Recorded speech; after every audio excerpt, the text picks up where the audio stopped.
بسم الله الرحمن الرحيم. السلام عليكم ورحمة الله تعالى وبركاته. نبض وديال كسو دبادة برنامج كدلان يردا جبلان تي في oo toddobaad kasta xiliyadan oo kale aad ka daawataan TV-ga dawlad goboleedka Soomaaliyeed ee Jubbaland. Toddobaadkan barnaamijka waxaa marti igu ah agaasimaha guud ee wasaaradda dhalinyarada iyo ciyaaraha dawlad goboleedka Koonfur Galbeed Mudane Aadan Cumar Xasan Aadan Sablaale. mudane agaasime ku soo dhawow barnaamijka dhalinyarada ee Jubbaland TV. aad aan waasantahay socdaal oo ku dhawahay xafiiska telefishinka dawladda goboleedka Jubbaland waan ku mahadsantahay inaad wacjuuntid aan waraysi ku siiyo. waayay mudane agaasime waxaad sharxaad guud naga siisaa xaaladda dhalinyarada ku nool deegaanada Koonfur Galbeed iyo xilliga socdaal aad aan waasantahay dawladda Koonfur Galbeed waa deegaan aad u ballaaran geographically dhul aad u ballaaran waa 3 gobol oo iyo 18 degmo waxaan dhihi karnaa waa meelaha ugu population badan inay tahay Soomaaliya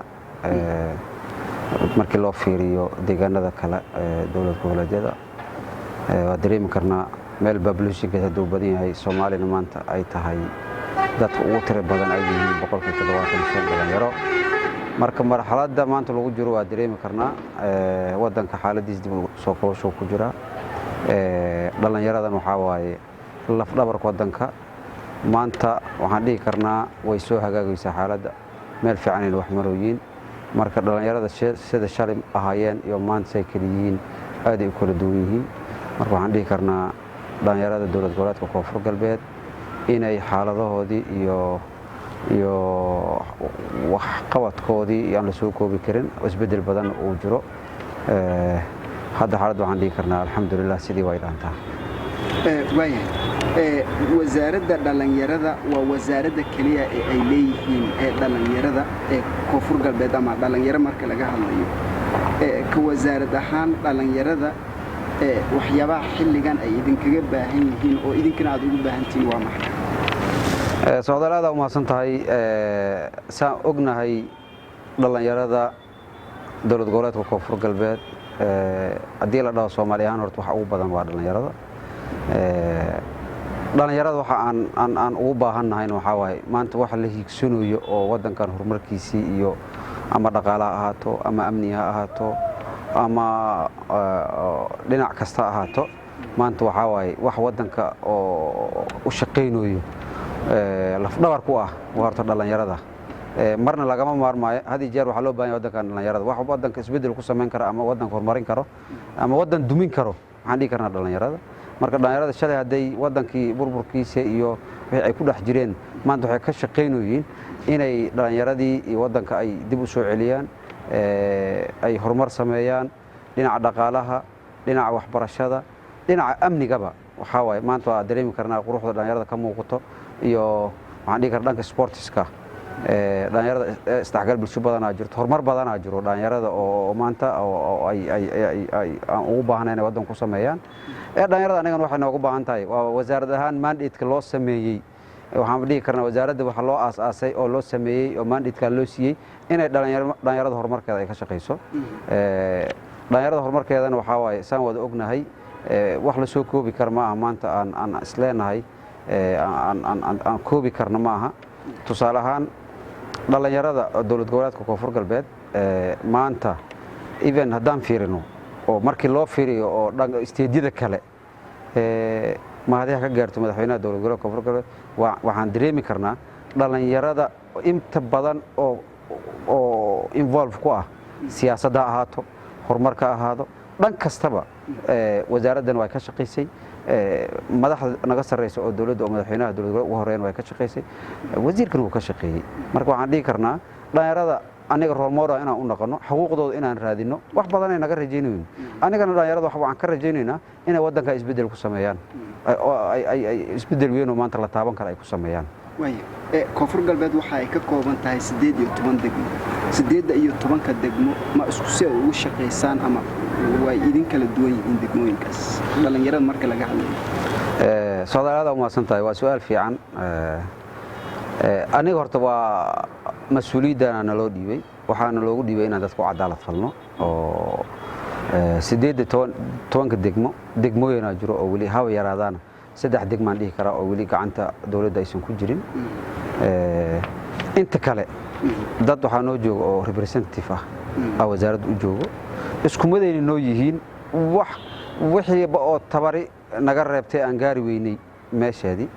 ilaa wixii oo maanta awoodeen ay gaarsiisan tahay dawladdeena ay awood u hayso inay dhaqaale siiso ama international community-ga qolyahana la shaqeeya partnersna ay ka shaqeeyaan aniga isku mid ay noo yihiin wax ay noo kala duwan yihiin ha joogaan Baydhabo ha joogaan Baraawo ha joogaan Xudur isku samay noo yihiin nooma kala duwno umana kala xiran karaan barkee mas'uulintii oo lagu harsan lahaa oo dadku cadaalad falay ayaa nahay marka aniga isku mid ay noo yihiin wax kala duwanaansho ma jiro dhinaca nabadeynta horumarka amniga iyo ka qaybgalka siyaasadda maxaa idin kaga degsan dhanka dhalinyarada aad ma santahay waa su'aal fiican su'aasha laba aan kala qaadno hadda mid waa dhinaca siyaasadda midna waa dhinaca amniga say hadalka u dhigta umaleena nabadeynta horumarka iyo amniga marka aad u fiican tahay horta dhinaca siyaasadda aan ka bilaabo wasaaraddu waxay leedahay youth policy siyaasad loo degsanaa jirto oo wasaaraddan mandate-ka uu yahay in dhalinyarada la hormariyo ama siyaasad ha ka qayb qaataan ama dhinaca dhaqaalaha horumarka ka qayb qaataan ama dhinaca amniga ka qayb qaataan ka dawlad ahaan oo madaxweynaha nooga horeeyo oo wasiirka iyo dawladda mandate-keeda vision-keena wuxuu saarayay inaan dhalinyarada siyaasadda ka qayb qaataan tusaale Southwest markaan joogno dawlad goboleedka Koonfur Galbeed madaxweynaha ugu horeeyo waxa laga shaqeeyay waa ogtahay xildhibaana la soo xulay oo state ah xildhibaanadii la soo xulay Koonfur Galbeed waa 95 xildhibaan 95 xildhibaan average ka dhalinyarada ka soo gashay Koonfur Galbeed waa 67 boqolkiiba marka waxa qiyaasi kartaa boqolkiiba 67 haddii ay dhalinyarada ka soo gashay inta hartay waa dareemi kartaa inta ugu badan xuquuqda siyaasadda inay dhalinyarada qaadatay tusaale golaha wasiirada dawlad goboleedka Koonfur Galbeed maanta markaa aragtid dadka joogo waa dad dhalinyaro ah agaasimayaasha dawlad goboleedka Koonfur Galbeed dadka ka shaqeeyo waa dad dhalinyaro ah marka waxaan dhihi karnaa dawladdu way u xiilisay dhalinyarada haddana waxaan rajaynaynaa insha Allah waxaan ugu soo dhow doorasho kale dawladda madaxweynaha ugu horeeyay waxaan ka rajaynaynaa sidoo haddana ugu xiiliyay dhalinyarada ina haddana ugu xiilan doono oo xildhibaanada cusub oo soo socoto markaan u gudbo dhanka oo nabadeynta tusaale hadda magaalada Baydhabo aan joognaa waxayna ka kooban tahay 10 xaafadood ama 9 xaafadood dhalinyaro xaafad kas waxay leedahay gudoomiye degmo gudoomiyaasha degmada waxay la shaqeeyaan laamaha amniga xaafadda wax soo galo iyaga wax ka baxoyn oo ogyihiin marka waxaan dhihi karnaa dadka amniga sugayo dawladda ciidan ay leedahay ciidan loogu talagalay ama dharaad ha ahdo ama ciidan booliis ama ciidan military ama daraawiish dawlad goboleedka Koonfur Galbeed hasi ahaatee waxay la shaqeeyaan laamaha amniga waxay fahmi waayaan laamaha amniga ay gudbiyaan waxay arkaan ama waxa inay wadanka dib ku yihiin laamaha amniga la shaqeeyaan marka waxaan dhihi karnaa dhalinyarada inay ka shaqeynayeen horumarka nabadda tusaale nagu filan waa intaas haddii loo soo laabtay dhinaca horumarka waxaad dareemi kartaa maanta waxa shaqeynaya horta oo ganacsiga leh warta dhalinyaro ah meelaha aragti markaa tagtay shaqooyinka dadka hayo ama muruqmaal ha ahaadaan ama ganacsi ha lahaadaan dhan kasta waxa waaye dad iska dhalinyaro ah marka dhalinyarada wadankan horumarkiisii amnigiisii dhan kastaba waxa maanta aan dhihi karno la taaban karo horta dhalinyarada waaye dhalinyarada ha ahaad iyaga ugu badan oo tira ahaan boqolkiiba 75 macaab soo haray 25 soo hartay 75tii wax qalabsan waa la heli karaa aan wanaag ka shaqeynaynin ilaa inta badan waxaan dhihi karnaa dhalinyaradii ma aha waxbay barteen maanta inta badan average markaa fiirisid ninka ugu yar waxa uu noqonaa oo statistic marka la sameeyo oo wax ninka dugsiga ka baxo jaamacad u socdo in jaamacadda gebigoba nin jaamacadii dhameeyo heerka koowaad heerka labaad sii wado marka waxaan dhihi karnaa dhalinyarada Soomaaliyeed khaasatan dhalinyarada dawlad goboleedka Koonfur Galbeed fursadana waa la siiyay siyaasiyiintooda ma xasdin markii loo fiiriyo isteediyada kale golaha wasiirada markay soo fadhiistaan waxaad arkay odayaal waa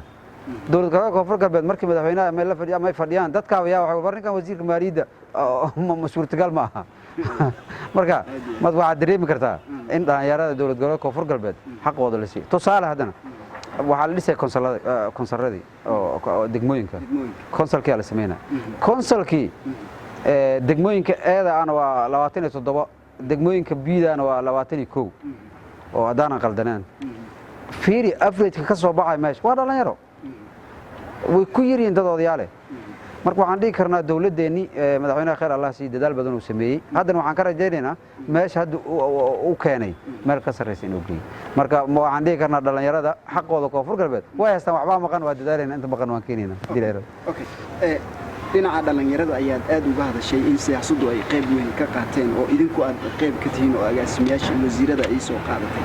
wasaaradda ma ka shaqaysaa sidii dhalinyarada ay u heli lahaayeen xuquuqdooda ama dawladda ha ahaato ama hay'adaha ama shaqooyinka kale ee amniga hataa ee la falgalayo ma ka shaqaysaa wasaaradda sidii xuquuqda dhalinyarada had iyo jeer loo hanan lahaa aad oo mahadsantahay socdaal aniga shaqo kale ma biliin shaqadeena horta waa dhalinyaro oo mandatekana loo igmadeen inaan dhalinyaradan u shaqeyno aan ugu shaqeyno wanaag aan xuquuqdoodana aan raadino oo wasiirku ugu horeeyo wasiirku waxa loo soo magacaabaa mandate la soo sameeyay mudan wasiir shaqada tan weel markuu yimaado marka mandatekiisba inuu dhalinyaradan u shaqeeyo horumarkooda uu ka shaqeeyo waa dhalinyaradaas warku waan ku soo koobay wasaaradda 2019 intaan doorashadan xildhibaanada la aadin tii forum weyn aan qabanay oo madaxweynaha dowladda marqaatiyaad ka ahayd madaxweynaha dowladda gobolka koonfur galbeed ka soo qayb galay madaxweynaha ballanqaad oo loo sameeyay ballanqaad waxay ka mid ahaayeen inuu dhalinyarada u fursado uu siin doono waxaa soo qaban qaabiyay wasaaradda soo qaban qaabisay forumka in la iskugu yimaado odayaasha dhaqanka ugu yeernay waxaan ugu yeernay siyaasiyiinta kale dhammaantood waxay noo ballan qaadeen in fursadaha la siin doono dhalinyarada waana mahadaha ka gaarto waan ugu mahadcelinaynaa inta ka shaqeysay odayaasha dhaqanka madaxweynaha siyaasiyiinta kale dhalinyarada fursad waa la siiyay wasaaradan intaas ay u ololeysaa dhalinyarada horumarkoodii bas ay u ololeysaa mandatekeeda intaas waa marka dhanka shaqo abuurka iyo fursadaha iyo aad leedahay waa dareemi karnaa wadankan wadan burburiyo waay kaabiyaasha dhaqaalaha maanta sida la rabo uma dhisno wadan soo kabasho ku jiro waay wadan hadda inta badan ku tiigsan hay'ado oo inta badan shisheeyeen biyana Soomaaliya waxay leedahay biyaha sacbaada loogu dirgaa waxaan rajaynaynaa insha Allah dhalinyarada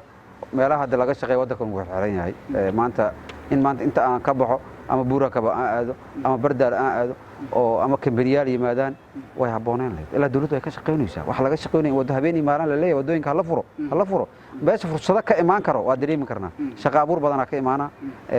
hay'ado badan soo gala oo dhalinyarada shaqo fursad kastoo soo baxda dhalinyarada iska leh xaqiiqada hadaan sheegno yaa wax bartay dhalinyarada wax baratay yaa energy haayo oo wadanka maanta samata bixin ka dhalinyarada iska leh marka fursadaha dhalinyarada iska leh wasaaraddan waa u leeynaysaa hadii jeer waxa waay waxaan u taaganahay habeenii maalin inaan dhalinyarada san ku horumarin lahayn way fursadaha wasiiradii dhammaan waad sheegtay iyo xildhibaanadii guud ahaan koonfur galbeed fursadaha ugu weyn la siiyay ma kula tahay dhalinyarada fursada la siiyay way ka faa'iideysteen aad u mahadsan tahay soodaal waa su'aal haboon in la weydiiyo aniga waxaan u doodaynay dhalinyarada inay ay siyaasadda ama go'aan qaadashada waa afqalaad lagu dhaha decision maker inay noqdaan haddii miiskii aan tagnay oo go'aanka lagu gaarayay haddaan ka faa'iideysan wayna ka dhalinyaraan looga faa'iideysan waayo horta aadda mas'uuliyiinta ma laha waxaa iska laana dhalinyarada meesha aaday anaga inuu soo laabanay marka meeshaas waxa awal meesha go'aanka lagu qaadanaya ma joogin dhalinyarada ilaa maanta waxaan joognaa meesha go'aanka lagu gaaray aniga go'aanka gaaroy haddii go'aankii aad gaaraysid oo fursadii lagu siiyay wixii dhan gacanta laga saaray oo adi fursadahaas dib ugu soo celin weysa inta ka dambayso horta eedaas waxa qaada anigii dhalinyarada ay qaadeen aniga waxaan u doodinayaa inay fursad sii soomeen fursadii waana la siiyay haddii wixii bulshada lagu soo celin waayo oo wixii ay noqdaan oo nin isku soo koobo oo waxay noqonayaan xogo iska qaab daran ilaa hadda waxa ii muuqato wali oo fafaalaha rajo fiican dhalinyarada inay isbedel sameynooyin for example waxa la qabanaya ciyaaraha dawlad goboleedyada iyo dawladda federaalka gobolka banaadir lagu qabanayo wasiirada intay ka soo wada bixin anigay nala joogeen ilaa oo ciyaarta ka dhamaanayso garoonkay nala joogeen marka waxaad dareemi kartaa maanta haddii nin oday u ahaan lahaa isma soo dhibi lahayn inuu garoonka yimaado marka moralkooda aad u fiican yahay dhiirigelintooda aad u fiican tahay dhalinyarada ka dambaysa way dhiirigeliyaan moral ay siiyaan fursadaha yaallo waa lagu dhiirigeliyaa qofka ka dambeeya waxay leeyihiin war ogow amba adi camalaanahay siyaasadda waan soo galay soo hanqaltaag soo diyaari mogta waa adna miiska isoo saar oo inta badan lagu dhiirigeliyaa dhalinyarada marka waxaan dhihi karaa iyaga dadka noo aaday way ku mahadsan yihiin moralkooda iyo waxay nasiinooyin aad ugu mahadsan yihiin aftirkooda waa u soo noqon doonaa dhanka ciyaaraha warar badan baa ka jira meeshaas ma leedihiin ururo maxalli ah oo hoos yimaada wasaaradda aad u mahadsan tahay socdaal horta mandatekeena waay waxa aad sheegtay youth councilorada ama ururada dhalinyarada inaan dhisno horta wasaaradda mandatekeeda waay waxna way bilaawan yihiin sida hadda state-ka camal oo golo dhalinyara jiro state-ka habaha u baahnaadaan in lagu laabto wax la saxsaxo for example gobolka Bay aan joogno urur dhalinyaro badan jirto oo gobolka Shabeellaha sidoo kale urur dhalinyaro jiro bakool urur dhalinyaro jiro qaar ka shaqeeyo oo horumarinta bulshada qaar ka shaqeeyo dhan kastaba ugu shaqeeyaan marka waxbaa bilaawan hadda oo waxna way dhisan yihiin in la adkeeyo la soo kordhiyo wixii oo la furo doorasho laga dhigo ayaa dhiman ilaa meel kasta gobol kasta urur dhalinyaro uu leeyahay dada joogo hadda gobolka Boqol isku duwaa noo joogo gobolka Shabeellaha hoose gudoomiyaha urur dhalinyarada uu jooga gobolka Bayna uu jooga waa wada naqaana asna uu jooga degmada way dhisan tahay Bay councilkeed inka uu dhisan yahay marka waxay u baahan tahay wixii aan haysano inaan adkayno oo aan gaarsan aan daadihino heer gobol hadda ay joogeen heer degma heer oo tuulo in la gaarsiiyo urur dhalinyaro way jiraan heer state heer gobol iyo heer degmada golihii deegaanka ee dhalinyarada mala dhisay halkeesa idin marayaan haddii aad wadaan dhismaha golahaasi aad u mahadsan tahay socdaal saa sheegtay wasaaradda qorsheeda ugu horeeyo sanadkan 2020 ka mid tahay waxyaaba ugu horeeyo ka mid tahay oo aan diiradda saari rabno in youth councilorada la dhiso oo inta dhineeda la dhameystiro oo laga shaqeeyo wixii waxaan ku sheegayaa in wax jiraan oo saxid u baahan in dib loogu laabto wixii dib ugu laabashaa waa ugu laabanaynaa qorsheena noogu jirta meesha hadda ay wadan meel wax la soo gaarsiiyay meel fiican wax joogaan hadda waxaan rajaynayaa 2021 inaan aniga oo isbedel ku sameeyno wixii dhamin aan dhameystirno wixii aan haysano waa haysanaa wixii saxid u baahan aan saxno wixii ku darad u baahan aan ku darno oo insha Allah 2020 rajada noo taala taas way wasaaradda dhalinyarada iyo ciyaaraha dawlad goboleedka Koonfur Galbeed oo adigu aad agaasimaha ka tahay wasaaradda dhalinyarada iyo ciyaaraha xiriirka kubadda cagta ma hoos yimaadaan heer gobol ilaa iyo heer degmo mise ayagana waa budagooni u tuman horta aad u mahadsan tahay meesha waxa laga soo qaadanaa mandate wasaaradda wasaaradda dhalinyarada iyo sportska la dhahay waxa loo leeyahay macnaheedu ma wasaaradda dhalinyarada kaliya lagu soo reebin madaxweynaha soo magacaabay dekreeta ayaa wasiir lagu soo magacaabay waxa loo soo magacaabay oo mandate loo soo siiyay wasaaradda dhalinyarada iyo ciyaaraha macnaheedu waxa waay meesha waxa ku muuqdo in sportsku wasaaradda hoos imaanay asan ka madax banaaneen ilaa guddiga jiro guddiga oo aan dhihi karnaa shaqo fiican ay qabteen way dadaaleen oo isku juhdi badan iyo waqti badan iyo dad khubaro jooga oo Koonfur Galbeed ah waa dareemi kartaa sport sanadka hor meelahan joognay maanta meeshan soo gaarnay inay kala duwanayeen marka waxa meesha ku cadeena wasaaradda iyo xiriirkii iyo inay wada shaqeynayeen oo hal meel u wada socdaan dad wasaaradda ka shaqeynaa inay yihiin waxa oo kala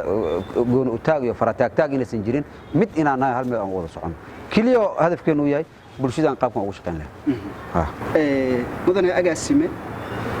marka laga hadlayo wasaaradda dhalinyarada iyo ciyaaraha waxa anta badan ama eedayo ama amaano waa dhalinyarada sanadkan dawlad goboleedka Koonfur Galbeed ciyaaryahanada ama kooxda kubadda cagta Koonfur Galbeed waxa ay ka qayb galeen tartankii dawlad goboleedyada dalka iyo gobolka Banaadir qaabka ciyaartooyda loo xulay ma kula tahay inay sax ahayd aad u maasan tahay socdaal waqtiga wasaaradda ani waa joogay waxaan aadnay markii arrimahan oo dawladda federaalka soo shaacisay aniga iyo guddigii iyo wasaaraddii wada soconno madaxweynaha u tagnay madaxweyne waxaan rabnaa dhahay meeshaan ciyaartooy gobollada laga keenayo maadaama koonfur galbeed ay tahay 3 gobol iyo 18 degmo madaxweyne waxaan u baahanahay dadka dhan inay ka muuqan karaan madaxweynaha asaaba soo jeediyey wuxuu dhahay ciyaartooyda ugu fiican degmooyinka laga helaa asaa soo jeediyey amarkiisu ahaa ciyaartooydaan raadi weli waxaana madaxweyne ciyaartooy aan gobollada ka keeni karno aniga qarash uma hayno qofka la soo wadaayo waddo lama soo mari karo wuxuu u baahan yahay ticket wuxuu u baahan yahay markii la keeno jiif cunto u baahan yahay madaxweyne maxaa la sameynaa madaxweynaha khayr alaasiya wasiirka maaliyadda waa loo yiri meesha uu fadhiyey in alle intay rabaan loo baahan yahay gobollada laga keeno isku day waxaan codsanay 45 qof in loo keeno 45 qof oo ciyaartooy in la keeno gobollada laga soo xulo conform amar la dhiibay madaxweynaha amar dhiibay saay rabaan ha loo yeelaniyo ninkan qarashka badan iyo uu yar yahay iyo midna 45 qof ma codsateen ha 45 qof intay jooga meel alla meesha joogan wasiir nimankan la shaqeey xiriir kubadda cagta iyo dawladda wasaaradda dhalinyarada la shaqeey 45 qof loo keeno wixii war cunto shiila meel waay iyo xaqiiqda ila dhabta in la sheegaa roon maanta waxyaabaha oo meelaha la iska dhadhawo xaqiiqdana leeynin xogaa lagu qurux badan yahay bakool dadan ka keen xudur waajid dadan ka keen abgoy dadan ka keen walaween dadan ka keen baydhabo dadan laga waday marka dadan ku jiray meelihii la gaari karo anigana awoodeeni maadaama dawladda ay dhaqaale ahaan oo maanta oo garab nagu saaciday intaasaan anigana waqtigan ugu yaraa waqtiga aan haysanayna waqti oo maanta la dhihi karo waqti fog ma ahayn waxaan isku daynay inta karaankeenna ibnaadin eed kama dhamaato oo lama dhihi karo hadda moogto in dad dhan lama wada qancin karo 18 degmo lama wada qancin karo ilaa waxaan ku sheegaa waa dadaalnay inta karaankeenna dawladdeena waa ina garab istaagtay intaan la keenay waa la kala xulay intay joogeen intii markaa oo loo arkay inay ka bixi karaana waa la qaatay intii loo arkay oo inaysan ka bixi karin meelahan ka keenan ku celin gobolka banaadir la tagay ciyaartii waa la qaaday sanadkan aad baa la idinku amaanay ka wasaarad ahaan sida aad u soo xusheen waa adigii ka sheekeynayay hoolka kubadda cagta koonfur galbeed waxa ay la ciyaarayeen dhigooda dawlad goboleedyada dalka iyo gobolka banaadir waa tii ay la ciyaareen Jubbaland Puntland ugu dambeyntiina 3 iyo xal looga badiyay gobolka banaadir ay ka badisay dhibaatooyin baa ka dhacay dhibaatooyinkaas ma isleedihiin waa idinkaga qaldanaa Soomaaliya ma san tahay waxan wax oo technical ah waxan wax siyaasad oo level looga hadli karo aniga nin technical aan ahay ila goob joogana oo dhalinyarada la socday dhibka dhaawrta aad ugu xumahay dhibka dhalinyarada soo gaaray goob joogna waan ahaa aad ugu xumahay sida qaab darada nolol dhaqmay dayaacad badan jirtay wixii oo markaas oo aniga wasiirka habeenii maalin meesha u taagnaa ani meeshaan taagnaa xiriirku way taagnaayeen dhibaana soo gaaray dhibkeena dawladdeena xalistay anaga isbitaal u qaadanay anaga soo daawaysanay dhalinyarada anaga gurigeena keensanay meelaha waa ma maqlaayay hadalada siyaasi in la iska dhadhahayo ila kulli wixii go'aana iyo siyaasadda dawladda u deynina dawladda ayaa ka jibaabay oo kulli arintaas anaga dawladda madaxweynaha ugu horeeyay wasiirka iyagan ka war sugeen wixii siyaasadda iyagan u deyn aad marka habeen hore markii la bixinayay abaalmarinta la dhiibay shahaada la soo siiyay koonfur galbeed sida la sheegay ee kooxda wasiirku bartiisa Facebook ka soo qoray inuusan aqoonsanayn cidda warqadaas ama shahaadadaas soo siiyay ma isjiid kala jiro dhanka gobolka banaadir oo ciyaarta ah mise waxa jirto idinka ku taagan qadiyadiina iyo in mar kale aysan idinku soo laaban dhibaatadii shalay dhacay Soomaaliya aad u maasantahay aad saa ula yaabta aniga ula yaabanahay meeshaan dowladda ka jirto wasaaradda ka jirto xiriir kubadda cagta jiro oo shaqeynooyo horta intiiba wax wara oo maanta kala socdeen ma jirin ma ogeen qof baa la soo qabtay wasiirka ka jawaabay barta Facebook ku soo qoray wasaaraddan war saxaafadeed soo saartay beejka ina aragtay in kala mid waa la soo dhigay inaan anaga ka wareynin muuqufkeenu meeshu ka taagan yahayna waxa cadeen ku ah wasiirkan uu ka jawaabay wasaaraddan way ka jawaabtay marka waa arintaas meeshaan ugu hareynaa waqtigii ayaa gabaabsi nagu ah waxaan u soo laabanaynaa dhanka wasaaradda waxaan ka soo gudubnay arrimihii ciyaaraha iyo kuwa kale ma jiraan horyaalo ama jarooyin socda oo wasaaradda ay maalgeliso maxaa loo qaban waayay haddii idinku maxaa loo qaban waayay maxaase idinka hortaagan aad u mahadsantahay socdaal horta horyaalo waa jiraan way dhacaan gobolka baay waa lagu qabtaa waa ogtahay xudur hadda soo ogeed oo ka socday marka hadda ka socda baraw oo ka socda horyaaladu way ka socdo kaliya waxa dhiman ina usu keenno aan soo aruurino maadaama hadda baydhow gooni gobolka baay gooni loogu ciyaaray gobolka bakool gobolka shabeellada hoose inaan sameeyno in aan tagno goboladii aan soo qabano horyaaladii iyo wixii aan usu keenno haddana intii aad tiimka ugu fiican aan baydhow isku keenno oo la sameeyo horyaalada la qabto intaas isu keenadaas noo dhignoogi ilaa hadda way socdaan wasaaraddan way wadaa dadaal iyo juhdi way gelisay ilaa hadda habeen maalin waxaan u taaganahay sportska in la horumariyo qabka lagu horumarin lahaa dhismayaasha garoomada ciyaaraha halkee ayay hooshoodu maraysaa waxaan ogaa in ra'iisul wasaarihii hore ee xilka ka degay musharax xasan cali khayre uu lacag ugu talagalay in lagu dhiso garoonka Dr. Ayub Stadium ee magaalada Baydhabo uu dhiibay lacagtaasi wali miyaanan idin soo gaarin mise waxaa jirto akoonka idinku jirta oo dib ayaad u dhiganaysaan aad u mahadsantahay socdaal su'aal fiican waa su'aal in badan dadka dhalinyarada weydiiso waa waxaan ku cadeynaa maalmaha in la socoto in kala ma ogi Dr. Ayub Stadium horta shaqa ka socoto in la burburiyay garoon casri laga dhisi rabo oo international standard ah la sameyn rabo adii Baydhabo joogta ishaada ku macalime lacagta la siiyayna 150 kun ay 150 kun in lagu dhisi karin garoon oo standard qofkaas uu dareemi karaa aad u mahadsantahay madaxweynaha aad u mahadcelinaynaa 150 kun way haysanay waxaana sii wasaarihii hore Xasan Cali Khayre lacagtii way taali madaxweynaha lacag uu ku daray anigoo haysano oo 150 lacagta ku dhow inay gali doonto 400 ku dhawaad madaxweynaha kabay dawladda kabtay madaxweynaha ayaa amar bixiyay in lacagta la kabo horta dadku waxay buunbuunayaan 150kii 150 Dr. Ayub Stadium ma dhisay hadda waa aragtay shaqada ka socota indhaha ku soo aragtay macquul ma kulata garoon standard 150 lagu dhisi karo sax way adagtaa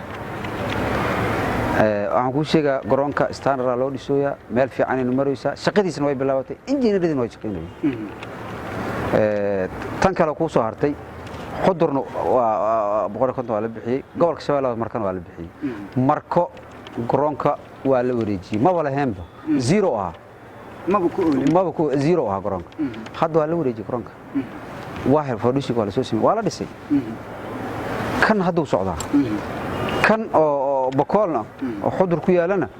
إن شاء الله كله وإذا وحقاق نبض داوديال برنامجكي dhalinyarada oo toddobaadkan aad ka la socoteen Jubaland TV waxa uu si toos ah idin kaga imaanayay magaalada Baydhabo ee caasimada Kumeerigaar kuwa dawlad goboleedka Koonfur Galbeed waxaana idin soo saaray halkan idin kala socotinayay anigoo Maxamed Aadan Socdaal ah tan iyo intaan barnaamij la mid ah dib ugu kulmayno Socdaal iyo saaxiibadiisa oo idin kaga tagaya sida iyo nabadgelyo wassalaamu calaykum wa rahmatullaahi wa barakaatuh